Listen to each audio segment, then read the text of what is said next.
다윗의 집안에 하나님께서 이 강성함을 허락하시는 말씀의 내용인데, 3장 1절에 보시면 사울의 집과 다윗의 집 사이에 전쟁이 오래매 다윗은 점점 강하여 가고 사울의 집은 점점 약하여 가니라 했습니다. 사울의 집은 약하여 가고 다윗의 집은 강하여 간다. 다윗의 집은 하나님의 언약의 집안이고 사울은 기름 부음을 받았지만 그것을 배반한 것이다, 이렇게 볼 수 있죠. 그래서 하나님 약속하신 대로 다윗의 집을 점점 강하게 하셨습니다.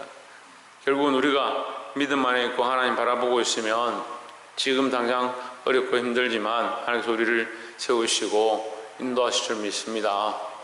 예. 육체의 모양으로 보면 우리가 점점 세화하여지지만 영적 모양으로 보면 점점 하나님께 가까이 가는 것이다. 그래서 우리가 평생에 살아가면서 육신의 모양은 약해지고 우리 삶은 연약해지고 힘든 부분이 있다 할지라도 우리의 영적 하나님과의 관계, 믿음의 모양들은 점점 자라서 하나님 앞으로 나아가게 되기를 주의 이름으로 축복합니다. 그리고 이제 이 두 번째 말씀을 보면 이 아브넬이 이스보셋과의 다툼이 일어나는데, 이 말씀의 전반적인 내용들은 다윗도 그의 아내들이 굉장히 많은 겁니다. 이 아내들이 6이 넘죠 벌써. 또 이 아브넬이 다윗과 하친하려고 하니까 또 미가를 데려오려 합니다. 이 아내가 벌써 6, 7 이 기록된 사람들만 벌써 이렇게 되는 거죠. 그 집안이 조용하지가 않습니다. 이런 문제, 또 아브넬도 결국 이스보셋과 그 아버지의 딸과 통관한 문제에 대해서 다투게 되는 그런 장면이 등장하죠. 그래서 이 가정을 잘 다스리는 것, 또 말씀을 따라서 지혜롭게 하는 것이 중요하다. 그래서 우리는 육신의 모양을 위하여, 육체를 위하여 삶을 살아가는 게 아니고 영적 모양으로 하나님 기뻐하시는, 하나님 원하시는 대로 살아가는 것이 우리에게 중요하다는 겁니다. 9절에 보시면 여호와께서 다윗에게 맹세하신 대로 내가 이루게 아니하면 하나님이 아브넬에게 벌 위에 벌 내리심이 마땅하니라 했습니다. 결국 이 아브넬과 이스보셋의 싸움 가운데, 이 사울과와 다툼 가운데 아브넬이 말을 했지만 결국은 이 아브넬은 뭘 하는 사람이 되었느냐? 결국 하나님의 말씀을 이루려고 하는 사람이 되었다. 그래서 아브넬이 자기 마음대로 그냥 다윗 세우면 좋겠다 이렇게 한 것이 아니고 하나님이 말씀하신 대로 이렇게 얘기하는 겁니다. 그래서 아브넬은 계속 하나님의 말씀이 이 이스라엘에 이루어지고 다윗을 통해서 그 대적을 이기게 되는 일이 확정되기를 원했다라는 거죠. 10절에 보시면 그 둘째는 곧 이 나라를 사울의 집에서 다윗에게 옮겨서 그 위를 단에서 브엘세바에까지 이스라엘과 유다에 세우리라 하신 것이니라 하며 했습니다. 결국 이제 이 아브넬의 이 말로 말미암아 다윗에게 약속되어진 것들이 속히 이루어지는 겁니다. 그래서 다윗이 결국 이제 단에서 브엘세바까지 이스라엘 땅과 유다 땅 전체에 왕으로 세워지는 거죠. 그 18절에 보시면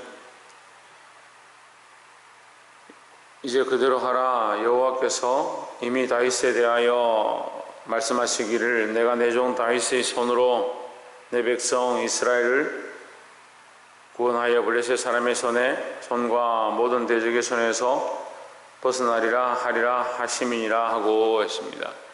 그러니까 이 아브넬이 다툼이 있었지만 결론은 뭐냐? 하나님의 말씀대로 이루어지길 원한다 이렇게 하고 다윗에게 찾아왔습니다. 또 장로들에게 그 얘기를 하고 결국 다윗을 세우자, 하나님께서 말씀하신 것이 이루어지길 원하고 다윗이 이 땅을 다스려서 대적들을 쫓아내기 원한다 했습니다.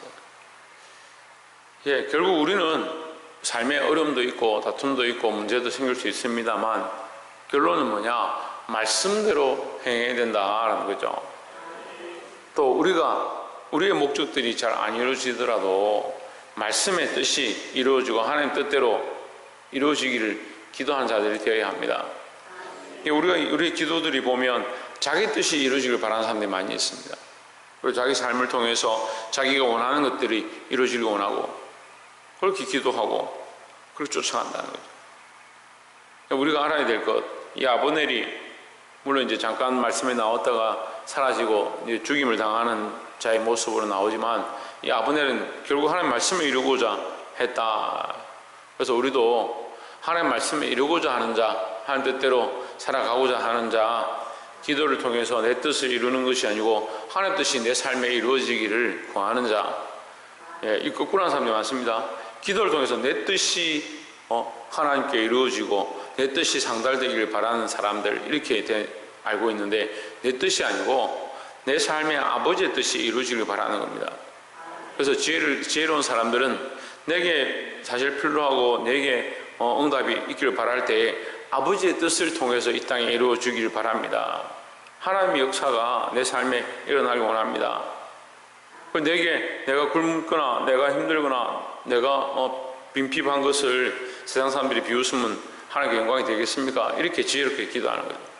그러니까 내 뜻과 내 영광을 구하는 게 아니고 하나님 뜻과 하나님 영광을 구하는 자들이 되어야 한다라는 겁니다. 마지막 세 번째로 보시면 35절에 석양에 무백성이 나와 다윗에게 음식을 권하니 다윗이 맹세하여 이르되 내가 해지기 전에 떡이나 다른 것을 맛보면 하나님이 내게 벌 위에 벌을 내리심이 마땅하니라 했습니다. 자, 이제 이 아브넬이 다윗과 만나서 화친하고 다윗에게 이 나라가 당신에게 돌아가길 원합니다 하고 잘하고 이제 가는데 요압이 나갔다가 들어오면서 누가 왔다 갔냐? 아브넬이 왔다 갔다 하니까 왜 아브넬을 그냥 보냈습니까? 근데 요압은 그 이스라엘의 유다의 군대 장관인데 사사로운 것에 지금 감정이 있는 거죠. 지금 앞에서 아브넬이 전쟁을 할 때에 그 아사헬, 그러니까 요압의 막내죠, 막내 동생이 이 아브넬을 쫓아가다가 창에 맞아 죽습니다. 이 아브넬이 몇 번이나 따라오지 마라, 다른 소년들과 다른 군사와 싸워라, 내가 너를 해하고 싶지 않다 이렇게 말하는데도 계속 쫓아가다가 결국 창 끝에 맞아서 죽습니다. 그러니까 그것에 대한 감정이 있는 거죠.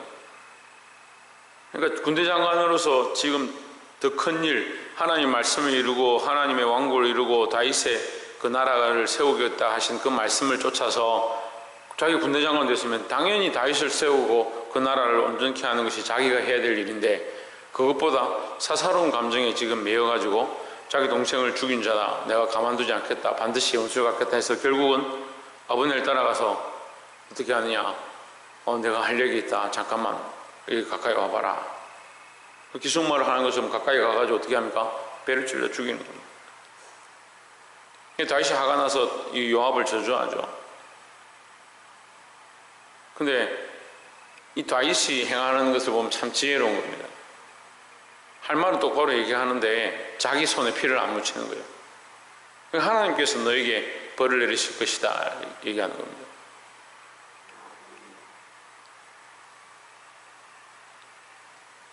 그래서 지금 그 아브넬의 죽음 때문에 백성들이 모였고 함께 애통하고 애곡하고 있는데 다윗이 아브넬을 위하여 애통하고 있을 때 백성들이 해가 질 무렵에 가까이 오는 겁니다. 근데 어떻게 합니까? 다윗은 내가 먹지 않겠다. 사실 왕이 되었고 많은 사람들이 따르고 군사들이 그를 지키고 있으면 다윗이 뭐가 아쉬워가지고 먹는 거 하나, 음식 하나 때문에 눈치를 보느냐. 그렇지 않다는 거죠. 근데 그걸 보니까 백성들이 다윗이 정말 아브넬을 사랑했고 그 아브넬의 피에 깨끗하구나. 아브넬은 지금 장로들과 백성들에게 다윗을 왕으로 세워야 한다, 그것이 하나님의 말씀이다 라고 전한 사람의 입장에 있는 거죠. 그러니까 다윗이 아브넬을 죽이지 않았으니까 아브넬이 말하는 것은 오히려 다윗을 세우는 것이니까 우리가 다윗을 세우는 것이 옳구나, 그렇게 백성들이 생각하게 되는 겁니다. 36절에 온 백성이 보고 기뻐하여 왕이 무슨 일을 하든지 우리가 다 기뻐함으로 했습니다. 다윗이 하는 것이 사사로운 자가 아니고 경솔한 자가 아니고 정말 대의를 가지고 하나님 마음으로 저렇게 하는구나, 그래 알게 된 거죠. 이 사건으로 말미암아 이제 다윗이 왕으로 세워지고 백성들이 그를 인정하게 되는 그런 모습 가운데 있습니다. 38절에 왕이 그 신복에게 이르되 오늘 이스라엘의 방백이요 또는 대인이 죽은 것을 알지 못하느냐. 내가 기름 부음을 받은 왕이 되었으나 오늘날 약하여서 소리의 아들인 이 사람들을 제어하기가 너무 어려우니. 이 소리의 아들인 이 사람들이 누구냐? 요압의 집안을 얘기하는 겁니다. 군대 장관으로 세웠지만 그들이 나의 말을 따르지 않는다. 다시 말하면 하나님 기뻐하시는 것보다 자기들의 사사로운 일들을 많이 한다. 그럼 결국 뭘 세우는 겁니까? 하나님 뜻을 세우는 게 아니고 자기들이 권력을 세워가고 있는 거죠. 그러니까 다윗도 피를 흘렸고 솔로몬도 피를 흘렸고 여러 왕들이 일어나서 피를 흘리고 전쟁을 하지만 뭐가 문제냐? 자기를 위한 피를 흘리고 있느냐? 하나님의 나라와 복음을 위한 피를 흘리고 있느냐? 이제 이런 문제죠. 우리가 싸움을 싸우고 다툼이 일어나고 교회에도 문제가 생길 수 있습니다만 우리가 어느 편에 서느냐? 복음의 편에 서느냐? 하나님 뜻의 편에 서느냐? 내 뜻과 내 사사로운 감정으로 일을 하고 있느냐? 이제 그렇게 봐야 합니다. 그래서 내가 나를 위해서 세워놓은 것은 요압과 같다. 하나님의 군대, 그러니까 다윗의 군대의 군대장관이지만 하나님 편에 서 있는 군대장관이지만 뭐 하는 겁니까? 자기의 사사로운 감정으로 이 일을 자꾸 걸어치는 거죠. 똑같이 일하고 있는 것처럼 보이는데 뭘 하고 있냐? 사람들을 죽이고 자기가 싫어하는 사람들을 찔러서 없애는 그런 일을 하는 것이고, 다윗은 내가 그를 세웠지만 그가 내 앞에 있고 나와 함께 있지만 제어하기가 힘들다. 왜? 하나님 뜻대로 하지 않으니까. 그러니까 누가 하셔야 되냐? 하나님께서 도우셔야 된다라고 하는 겁니다. 예, 말씀을 맺겠습니다. 우리가 이 요압의 자리에 절대 가면 안 됩니다. 근데 이 교회 안에 보면 항상 요압의 자리에 선 사람들이 있어요. 같이 일을 하고 있는데 자기의 생각과 자기의 명예와 자기의 입장과 사람들이 나를 어떻게 생각하느냐, 나는 이런 일을 하고 싶다라고 생각하는 사람들이 있습니다. 여러분, 요압의 자리에 서면 안 돼요. 요압은 하나님을 두려워하지 않는 자입니다. 자기의 감정대로 자기 생각대로 하는 거죠. 이 앞에 나아가도 요압이 큰 전쟁을 하고 승리하고 돌아오지만 결국 요압은 비참한 최후를 맞습니다. 우리가 이 사실을 알아야 하고, 그래서 성경의 요압의 모양은요 그렇게 좋은 모양이 아닌 거예요. 우리가 교회에 있고 하나님 믿고 있고 신앙생활을 잘 하고 있다고 생각하고 있지만 때로는 요압의 자리에 많이 선다는 겁니다. 뭐가 섞여 있냐? 사사로운 감정이 섞여 있고 내 생각이 섞여서 하나님 뜻을 거르치는 경우들이 많이 있습니다. 정신을 차리고 내 뜻이 아닌 하나님 뜻이 이루어지고 하나님 나라가 우리 안에 확장되어지는데 사용되어지기를 주의 이름으로 축원합니다. 기도하겠습니다.